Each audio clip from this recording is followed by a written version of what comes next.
En 1937, la firme suédoise Landsväg remporta avec le char léger L-60 une compétition avec le Panzerkampfwagen 1 allemand. Le char suédois se montra bien supérieur au Panzer et il fut accepté pour la production. Quelques modifications furent exigées par l'armée hongroise directement: transmission, vision, ventilation et suspension. Cependant, le seul véritable changement fut l'adoption d'un canon de 20 mm anti-char comme arme principale, secondé par une mitrailleuse coaxiale de 8 mm. La production sous licence du char rebaptisé 38M Toldy 1 repris d'un héros hongrois, le chevalier Miklós Toldy. Un premier lot de 40 chars fut commandé par le ministère de la Défense en 1939. La production totale de Toldy 1 fut de 80 exemplaires entre 1940 et 1941. Il faut noter que de nombreuses pièces furent produites en Allemagne et en Suède. Cependant, avec les modèles suivants, la production sera totalement hongroise.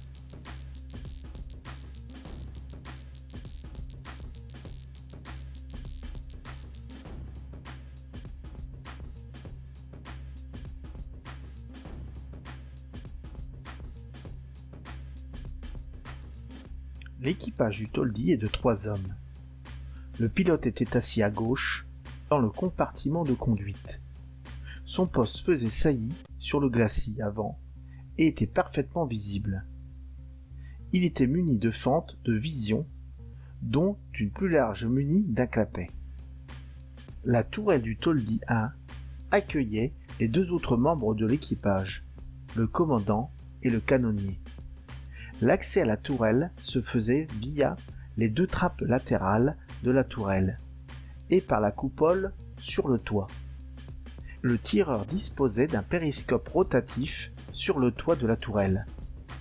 Une petite trappe était présente sur le côté droit de la tourelle vers l'avant et devait servir sans doute à l'évacuation des douilles. La tourelle accueillait également tout l'armement du char, qui consistait en un canon de 20 mm 36M L72 Solothurn semi-automatique et une mitrailleuse de 8 mm 34-37M coaxiale. Le canon avait une portée de 2 mm et était approvisionné par des magasins de 5 ou 10 projectiles. Il possédait une vitesse initiale de 735 m/s et pouvait assurer une cadence de tir de 30 à 35 coups par minute. Sa capacité de pénétration était de 20 mm à 100 mètres et 16 mm à 500 mètres à 30 degrés. L'emport en munitions était de 208 obus.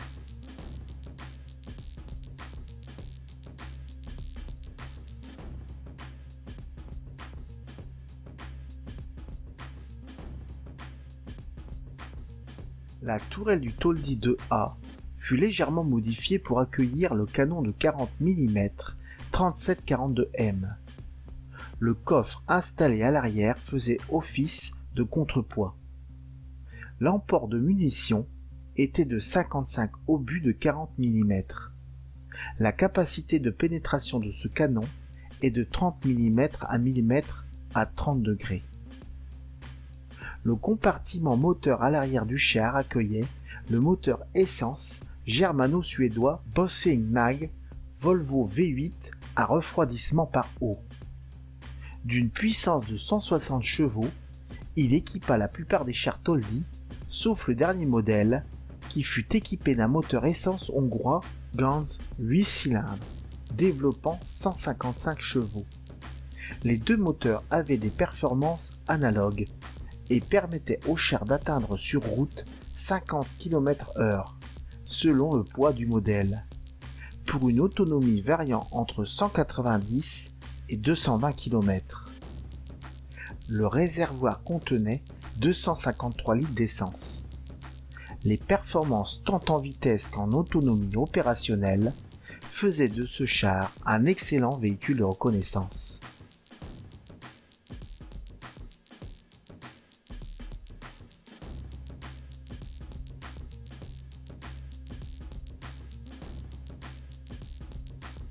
La suspension du Toldi était à barre de torsion et comportait de chaque côté un barbota avant, une poulie de tension de chenille arrière, 2 rouleaux porteurs et 4 doubles galets à bandage de caoutchouc. Les chenilles en acier avaient des patins d'une largeur de 286 mm avec guide centrale. Le blindage fut amélioré selon les modèles, mais resta somme toute très modeste et ne pouvait en aucun cas subir le feu d'un char moyen comme le T-34 russe, car il ne dépassa jamais les 35 mm sur les parties frontales. Sur quelques exemplaires, des jupes blindées de 5 à 8 mm seront installées, comme pour les chars allemands Panzer III et Panzer IV.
Ces chars connurent leur baptême du feu en Yougoslavie en 1941, aux côtés des panzers allemands. Dès les premiers combats en Russie, au 28 juin 1941, il était évident que l'armement du Toldi 1 et du Toldi 2 de 20 mm était totalement insuffisant. Durant Barbarossa, le corps mobile hongrois et ses Toldi 1 fut la première unité à atteindre le Donets le 28 octobre 1941, au prix de la perte de la quasi-totalité de ses moyens blindés et mécanisés. Le corps mobile hongrois fut rapatrié en Hongrie dès l'hiver 1941, en ayant fait cependant 17 000 prisonniers.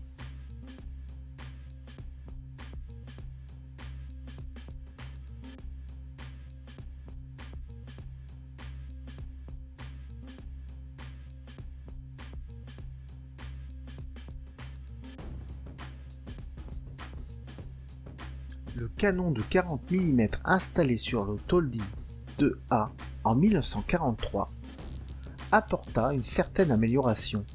Celle-ci était encore trop insuffisante pour faire face au T-34 soviétique. Ces chars furent donc principalement utilisés pour des missions de reconnaissance. Le blindage amélioré lui aussi sur le Toldi 2A restait somme toute très modeste. Cependant, le Toldi 2A était capable de détruire le char de reconnaissance de l'armée rouge comme le T-60. Les chars Toldi combattirent jusqu'en 1944, après le retour du corps mobile en Russie.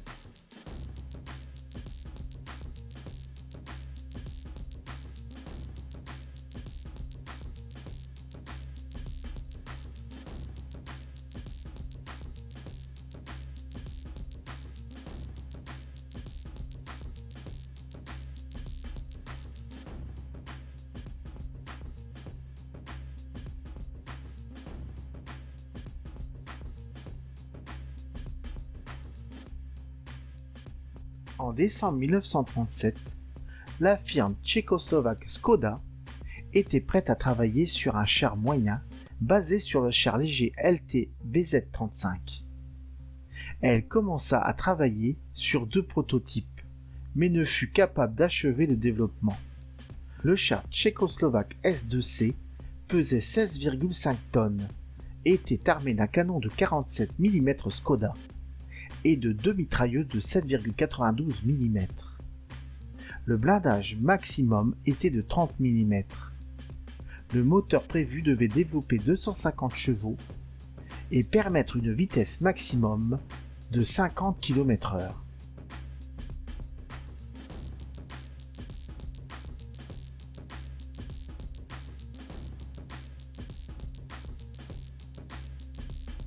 Lorsque les Allemands envahirent la Tchécoslovaquie, ils mirent la main sur tous les projets tchécoslovaques.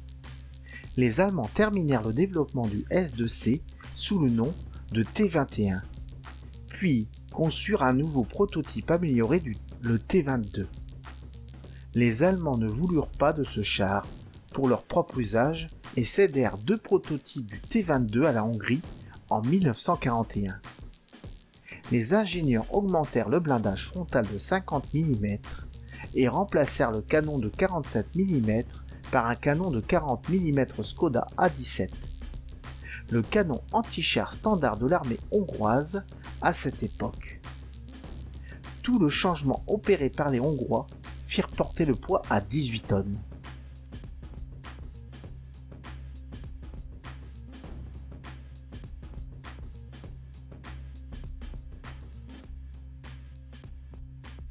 La production totale du Touran A1 se limita à 235 chars produits entre 1941 et 1944. Le Touran 2 ne fit son apparition qu'en 1943. Le Touran 2 était une tentative maladroite de munir le Touran d'un canon plus puissant capable de contrer les chars russes tels que le T-34. Cependant, le canon court de 75 mm à faible vélocité choisie ne pouvait percer le blindage frontal d'un T-34 qu'à bout portant. Le Touran 2 ne fut produit qu'à 139 exemplaires entre 1943 et 1944, juste avant l'occupation de la Hongrie par les troupes allemandes. Le Touran 3, armé d'un bien meilleur canon long, à haute vélocité de 75 mm KWK L43 allemand, ne dépassa jamais le stade de prototype.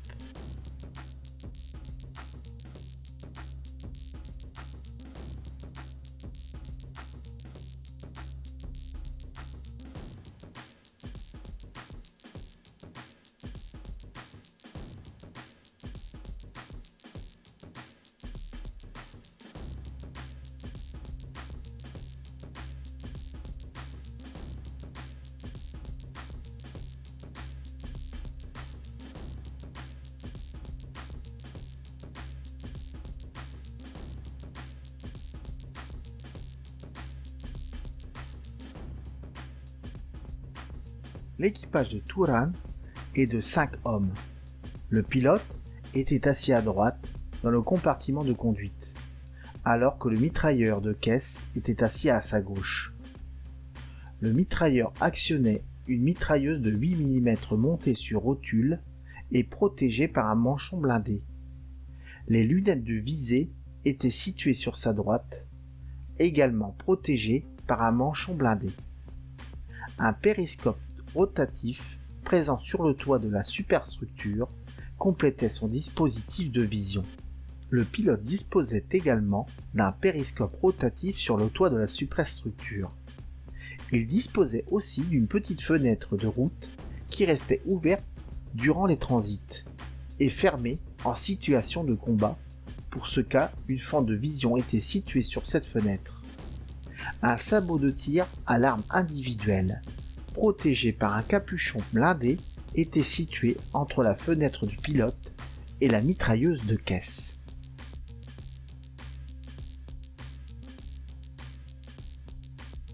Une trappe en 2 parties montée sur charnière était également présente sur le toit de la superstructure. Sur partie avant de la gauche de la superstructure était montée l'antenne de la radio de caisse. La tourelle à 6 faces du Touran 1 accueillait les 3 derniers membres de l'équipage. Le commandant assis dans la partie arrière sous le tourelleau de la tourelle, le tireur assis à l'avant gauche de la tourelle et le chargeur du canon assis à l'avant droit de la tourelle, toutefois plus en retrait par rapport au tireur. L'accès à la tourelle se faisait via les 2 trappes latérales de la tourelle et par la trappe en 2 parties du hautis du tourelleau, toutes montées sur charnière. Le tireur et le chargeur disposaient chacun d'un périscope rotatif sur le toit de la tourelle. le commandant disposait de 2 périscopes sur le toit du tourello. Le sabord protégé par un capuchon blindé devait protéger la lunette de visée du canon, à moins que ce soit un sabord de tir à l'arme individuelle.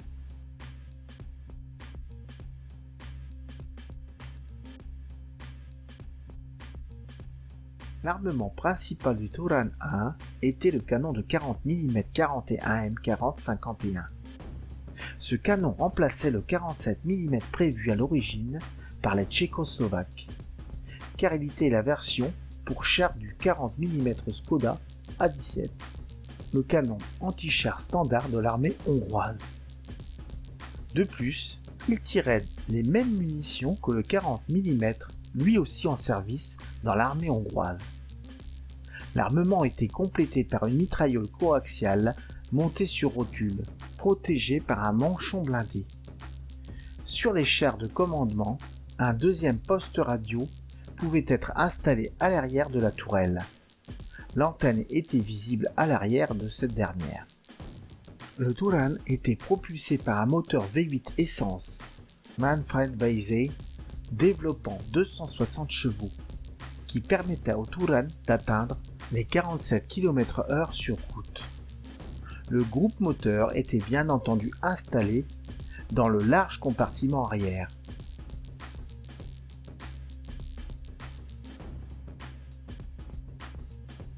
La suspension était composée sur chaque côté par un barbotin double à l'arrière, une poulie de tension de chenille dentée double à l'avant, 5 rouleaux porteurs et 2 bogies avec ressort à lame. Chaque bogie accueillait 4 doubles galets de route avec bande de caoutchouc. Le blindage du Turan était assemblé par boulonnage.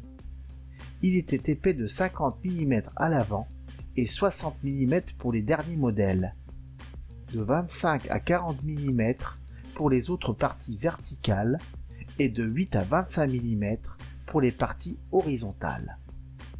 Acceptable en 1940, il ne l'était pas en 1943 lors de la mise en service du Turan I. Pour améliorer le blindage, de larges jupes blindées seront ajoutées sur le flanc de la caisse et le pourtour de la tourelle, comme sur les chars allemands Panzerkampfwagen 3 et Panzerkampfwagen 4.